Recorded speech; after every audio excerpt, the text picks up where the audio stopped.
Синан Чағланың әкесін өлтірмегенін айтып, мұның бәрі Бихрамның жала жабуы екенін жеткізеді. Осы уақытта Доған Мелектің өз-өзіне қол жұмсамақ болғанын біліп, бірден Синанға келеді. Алайда Синан жалғыз отырған еді.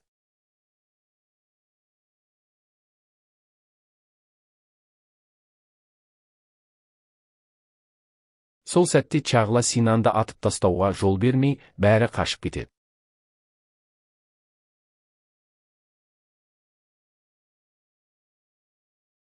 Бірақ бұған дейін Бихрам Синанға келіп, өзінің Бердан екенін айтып, Юсуфты кім өлтіргенін сұрайды.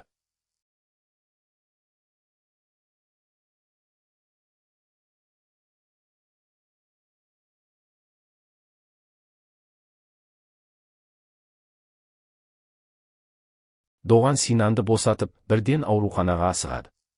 Алайда жолда Чағланың жоғалтып алған затын тауып алады. Сол сәттен бастап бәрі өз орнына келе бастайды. Ол Чағланың неге үнемі қасынан шықпай жүргенін, және соңғы уақытта өзін неге өзгеше ұстай бастағанын түсінеді. Махинур Тахирге қарап тұрған кезде оларды Синанның қызы Наз байқап қалып, үнсіз кетіп қалады. Бихрам Чағла мен Генджоны қатты ұрсады.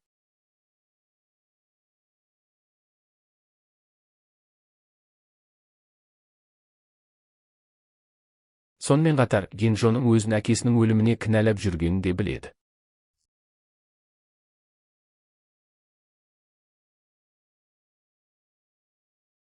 Йылдыз Синанды ақтап шығады. Ал Мелектің жағдайы бір қалыпты екенін дәрігерлер хабарлайды.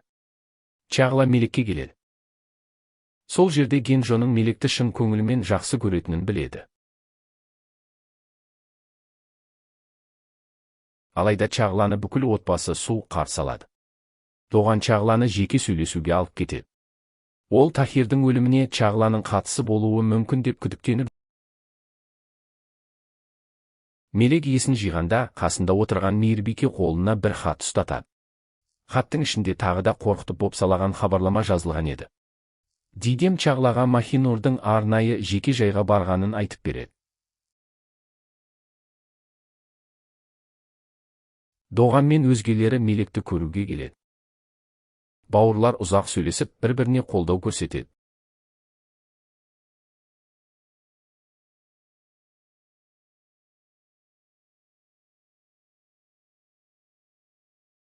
Осы кезде Синан Доғанға Бихрам туралы шындықты айтады.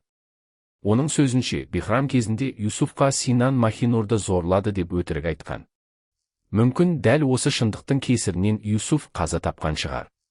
Сонымен қатар, Синан өзінің алғашқы махаббаты Юсуфтың қызы екенін де мойындайды. Бірақ оның Махинур екенін айтып үлгермейді.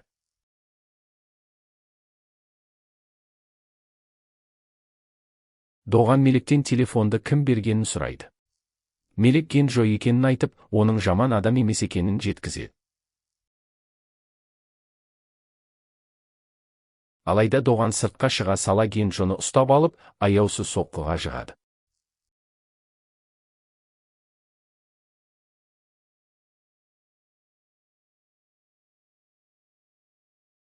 Бишара Генджо біраз азап көреді.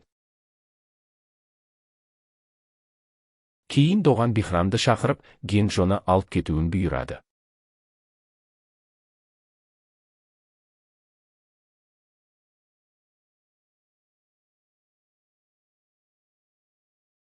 Ламия мен отбасы мүшелерінің арасында келіспеушіліктер күшейе түседі.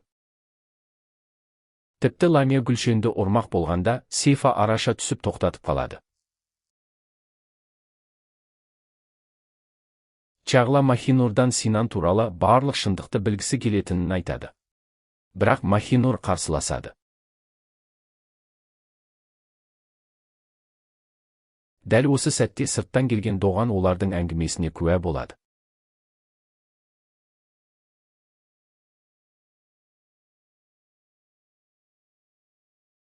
Доған Чағлаға жоғалтып алған затын қайтарып береді, оны прокурорға алып кетеді.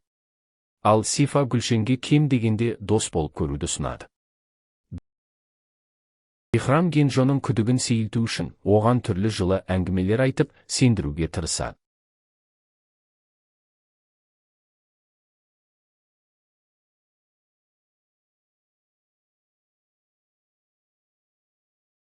Мелек Гүлшенге өзіне келген хатты көрсетіп, біреудің өзін бопсалап жүргенін айтады.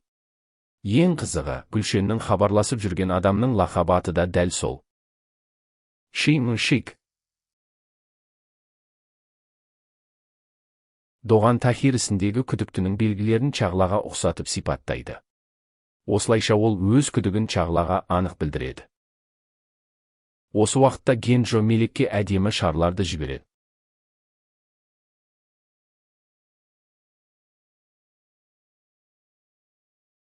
Доған Тахирдің бөлмесіне алдын ала жасырын камера орнатқан екен.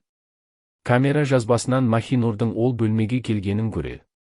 Кейін Синан да Махинур туралы бәрін айтып береді. Осылайша екеуі де Чағла жасырып жүрген шындықты біледі. Енді Доған Тахирді жаралаған адам Махинур болуы мүмкін деп ойлай бастайды. Шынында да, сол той күні Махинур Тахирге барған екен. Бірақ оны жаралады ма, жоқ па, әзірге белгісіз.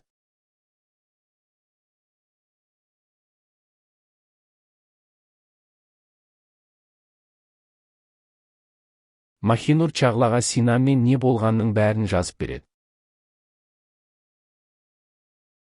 Доған өзінің таныс психиатрына барып, Махинурды сөйлетіп, оған көмектесуін сұрайды.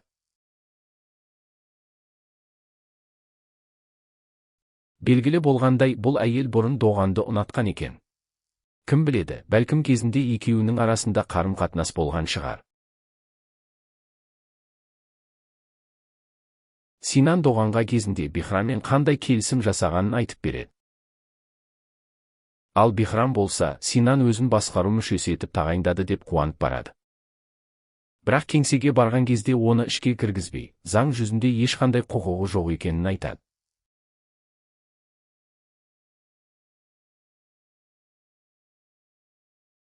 Мұны естіген Шим-шик ашуға булығып, енді Махинурға қауіп төне бастайды. Доған Чағлалардың үйіне келеді. Үйге кіріп, барлық заттарды қарап шығып,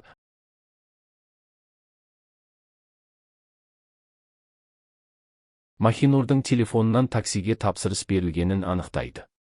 Ал Нұргүл тағы да күмәнді хабарламаны байқап қалады.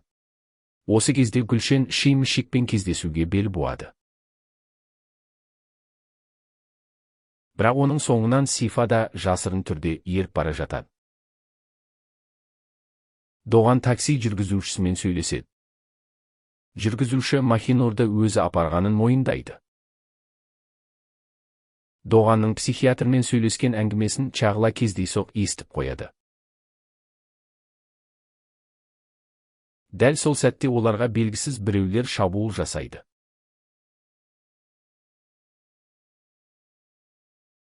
Махинурдың тағы да ұстамасы ұстап қалады. Доған оны қауіпсіз жерге, жеке жайға алып кетеді. Ал Гүлшен ақыры Сифаға Шим-шик туралы барлық шындықты айтуға мәжбүр болады. Енді екеуі Шим-шикпен бірге кездесуге бел буады. Бихрам Махинурдың жеке жайда екенін білгенде қатты ашуланады. Ал Махинур есін жиып, өзін жеке жайда жатқанын көріп таңырқайды. Бірақ оны одан бетер ашуландырғаны, ханжиоғлыларының бәрі бір дастархан басында күліп, мәз болып отырғаны еді. Мұны көрген Махинур ашуға булығып, бүкіл үйді астан-кестеңін шығарады.